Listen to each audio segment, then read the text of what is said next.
everyone, Janie here, and today is my first project since I had my rotator cuff surgery about 4 weeks ago.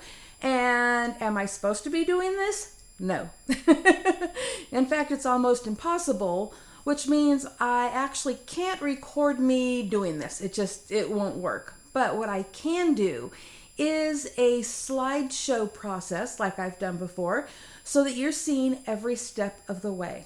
So let's get started. I'm going to be using some products from InLoveArts, including their Light of Radiance 6x6 paper pad that is absolutely gorgeous. Each paper is in traditional colors with reflections of light. And I will also be using their Christmas Wish Words clear stamps that are so creative and beautiful. And I will also be using Recollections gold foil cardstock. And the card sketch I'm using is the August 2025 sheet load of cards from Call Me Crafty Al here on YouTube.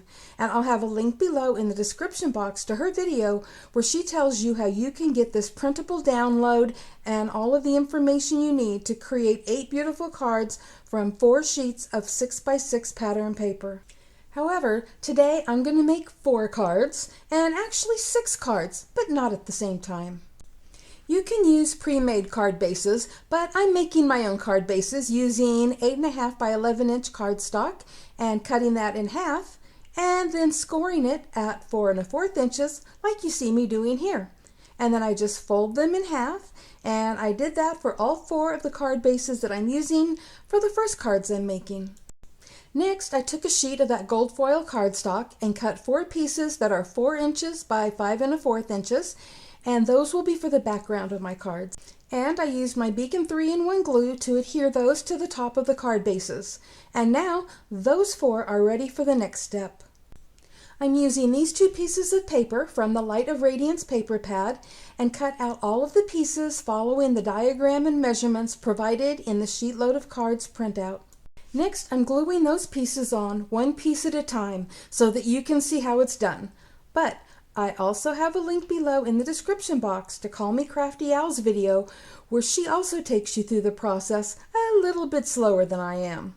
And this is what the cards look like so far. And now I'm going to be doing some stamping with the InLoveArts Christmas Wish Words stamp set. And the ink that I'm using is from Close to My Heart, and they're no longer in business. And after I stamped a few of them with ink, I decided I wanted to heat emboss a couple stamped images as well. And I didn't have any gold fine detail embossing powder, so I decided to use Wow Decadent Ruby embossing powder, which is actually gold as you can see, but I think it would have looked better if I had some of that super fine detail embossing powder. Next, I die cut around the images with stitched oval dies using my Sizzix Big Shot Switch Plus. And sorry I couldn't show you that process, but it was impossible to record because of my shoulder. As you can see, I also die cut some gold foil cardstock pieces to layer the images on, even though in her sketch there is no layer behind the shape on the front of the card. But that's the nice thing about card sketches, is you don't have to follow them exactly. You can always add your own touch to them. Okay, you're wondering where that 4th card went. Well, just hang on because I'm going to show you that with these next 2 cards that I make. Yes, I'm making 2 more cards and only using 1 sheet of 6x6 pattern paper because I wanted you to see what it looked like without mixing and matching. However, because of the design of this paper, it still looks like it was mixed and matched.